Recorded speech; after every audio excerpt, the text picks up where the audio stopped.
Welcome to another episode of Couch Talk here at Family and Aesthetics Medical Centers, and I'm Dr. Coulter here with our incredible physician assistant, Autumn Mass. Hi. Hey, Autumn, how are you today? I'm doing good. How are you doing? I'm great. You excited for Valentine's Day? You know what? I really am, and I really wanted us to kind of tie in a little bit about our hearts during the month of February, since this is the month of love. So one of the things that I wanted to hit on is how important our relationships are to our heart health. So Autumn, when you think about relationships in the heart, tell me, how do you feel like this ties in? I think it could be through a whole host of reasons, really. So if you're in like a good, healthy, loving relationship, you're not going to be as stressed, hopefully. But even then, you're kind of work with your partner to do better for each other as well. And so whether that's just like do better by each other by communicating more so you're not stressed or worried or anxious or anything like that, or it's like, you know what, I love you and I want you to stay healthy and I want you to live forever, which means we have to work out or we have to eat right. So I think that it's kind of like a mutual, both like mind, body, and soul, you know? Yeah. And you know, studies actually show that people who are in healthy relationships actually live longer, have less stress, and it helps with their heart health in general. So even though like it makes us feel good inside, it actually is doing a really good job about keeping your heart healthy as well when you're in a healthy relationship. So the opposite, right, for a very stressful relationship or toxic is the word. So how can toxic relationships affect the heart? So if you are constantly worrying, stressed, or just not in necessarily a good place, you're going to feel it in your body. So maybe you're not sleeping at night. Maybe you kind of feel some like chest pain, and not like necessarily like heart, but just like anxiety or pressure. But feeling that kind of symptom on your chest is really scary. Or if you are stressed, maybe your blood pressure goes up. Maybe you start to feel your heart beat a little fast. And so even though these may be a little bit of both like actual physical symptoms, or maybe just like, yeah, this is the stress starting to show on my blood pressure, you can see it. And also you're going to want to necessarily like snack more or like emotionally eat. Wow. Yeah. Which can kind of put you down a different road too. So yeah. So like obesity, right, which is actually a risk factor for heart disease. Chronic stressful situations raise our blood pressure, and raising the blood pressure is actually a high risk factor for developing heart disease. And then even from that stress and emotional standpoint, a lot of people then, like you said, you carry it, and eventually it does tend to affect our heart health as well. So studies show all of this. And so being in a healthy relationship, tell your partner, don't stress you, because if you're in an unhealthy or toxic relationship or constantly worrying about that significant other, it's actually not doing a good job with your own health. And so we want you to live longer and healthier lives. So definitely healthy relationships are good for the soul. And so we want to make sure that we pour into each other, right? So what are ways that couples can actually pour into each other in order to help each other live a long, healthy life?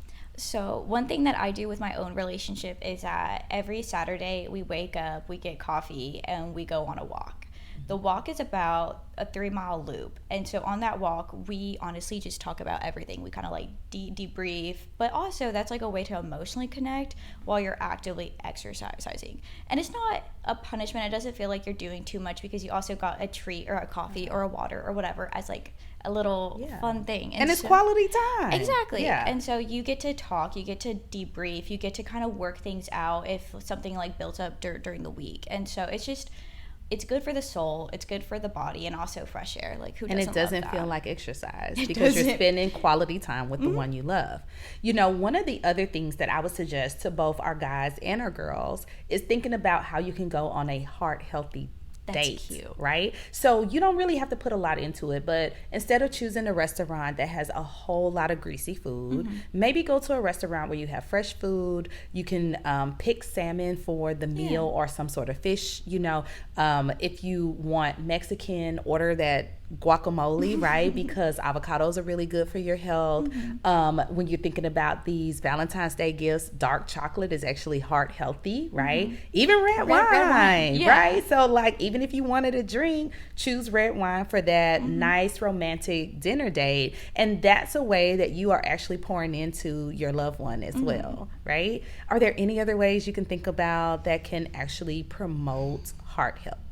So I guess in my mind, whenever you're in a healthy, loving relationship, you usually just like, I don't know about you, but I'm like, this person is not allowed to have anything wrong with them because I can't do it without them or something like that. So like, I think it kind of becomes more like, it can become a habit or a pact. Like, we both need to stay healthy because, for example, if I were to lose my partner, I wouldn't not do well. It's hard out there without that person. I know that we're young and we're healthy, but I'm also like, we need to stay this way starting now. And so I think it's just like building those mutual habits, because whenever you have that person, you just want to make sure that you're either always there or that they're going to always be there for you too, or like the best that we can predict it, really. Yeah, so encouraging them to get their checkup is a really good way to keep their heart healthy. So encouraging them to know their numbers, right? Like, what is my cholesterol? You know, do I have high blood pressure? Am I obese? And are these some things that I need to be changing? So definitely encouraging your partner so you keep them here for the long haul. How would you bring that up to your partner?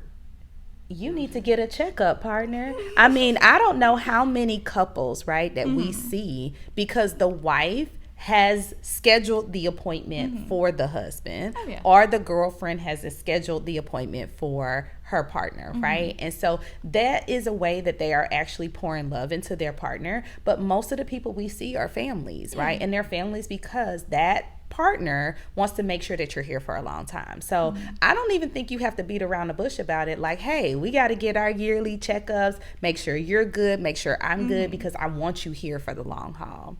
So what about the singles? How can they love on themselves? I think it's almost the same way. So if you feel good in your body, you're going to feel good in your mind and in your soul. But if you start to feel kind of like weighed down, either like you're not exercising or you're eating heavier foods, or sometimes it leads to like breakouts or things like that where you just don't feel good, then it's not going to kind of translate to like loving your body or like loving yourself. So honestly, the crazy rush you get of endorphins whenever you literally go outside and walk is insane. It will make you love life and love yourself. Go ahead. So I was gonna say the same thing that couples do, someone single can do, or get one of your girlfriends or guy friends to exercise with you, right? So like, self-care is really important, loving on yourself is really important, taking the time to pour back into yourself is really important, or into your like group too, because even if they're say single, like everything takes a village, so you can't just like only take care of yourself whenever you're in a relationship. Or same with your friends, you have to pour into them and they pour into you, because friendship love is just as important. So join a run group with your friends, or even your, Valentine's Day get together, right? You and your girls choose the red wine, have the dark chocolate at your Valentine's Day event, go get you a massage, take a walk for yourself. So all those different things you can do not only for yourself, but we have plenty of relationships, right? So relationships with your significant other, relationships that are called friendships, relationships with your parents and your family members. So you want to make sure that you spread the love to everyone in your group, because you want to keep them healthy as well. So I so love talking about this, the love month, Valentine's Day. So to all those, love on yourselves and love on the ones you love. And I think that's a good way that we can kind of close that out. Okay, that's beautiful.